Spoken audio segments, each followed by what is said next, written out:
Phrases करते हैं, कुछ फ्रेजेस मैंने आपके लिए लिखे हैं जिसमें सबसे पहला फ्रेज लिखा हुआ है कॉल ऑफ। कॉल ऑफ का मतलब होता है मनसूख कर देना, मुलतवी कर देना। Today is a meeting but I want a call of the read of something, किसी चीज से छुटकारा पाना, किसी चीज से निजात पाना। I want to get rid of my bad habits पाना, फ्यूल अप। देखिए कितना इंटरेस्टिंग है। किसी भी चीज में गैस या पेट्रोल भरवाना, इसको कहते हैं फ्यूल अप। अब आप इतना लंबा बोल दें, I want to fill the petrol in my bike, या आप बोले I want to fuel up my long and short of something.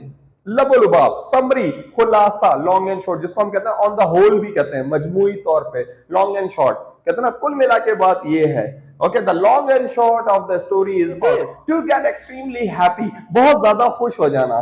Okay, he flipped out when he came to know that he has won the lottery. Comprised of something, किसी चीज पे मुश्तमिल होना। मैं कहता हूँ this book is comprised of 10 chapters. Speed up, देखिए आप